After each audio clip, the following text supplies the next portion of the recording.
લગભગ આગામી 48 કલાકમાં એક મજબૂત પશ્ચિમ વિક્ષોભ આવી રહ્યો છે, જેની અસર દેશના ઉત્તરીય પર્વતીય પ્રદેશોમાં થવાની શક્યતા છે. પવનની ગતિ 60 થી 70 કિલોમીટરની ઝડપ ઉત્તર ભારતના ભાગોમાં થવાની શક્યતા રહેશે. તળાવ પડવાની શક્યતા રહેશે, પરંતુ તેની અસર ગુજરાતના ભૂભાગો પર પણ થવાની શક્યતા છે. હમણાં લગભગ તારીખ 3 સુધીમાં પશ્ચિમ સૌરાષ્ટ્રના ભાગોમાં ક્યાંક વધુ વરસાદ થવાની શક્યતા રહેશે. દ્વારકાના ભાગમાં હવામાન પલટા છે.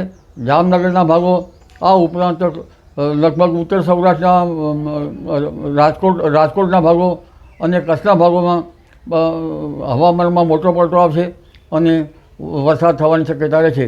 પ્રી મોન્સૂન એક્ટિવિટીનો વરસાદ આ ભાગોમાં વધુ થવાની શક્યતા રહેશે, પરંતુ ઉત્તર ગુજરાતના કેટલાક ભાગો અને બનાસકાંઠાના ભાગો, સાબરકાંઠાના ભાગો, પંચમહાલના ભાગોમાં પણ તેની શક્યતા રહેશે.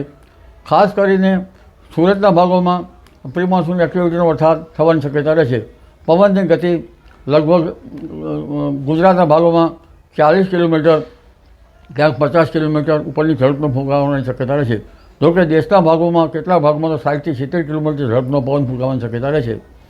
લગભગ અડધો વર્ષ ભારતમાં હવે પ્રી મોન્સૂન એક્ટિવિટીનો વરસાદ થવાની શક્યતા રહેશે.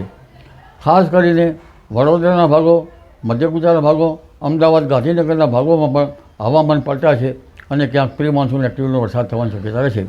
પુનઃ તારીખ 6 થી 10 કે 12માં બીજો એક મજબૂત પશ્ચિમ વિક્ષોભ આવશે, તેની અસર પણ ગુજરાતના ભાગોમાં થવાની શક્યતા રહેશે.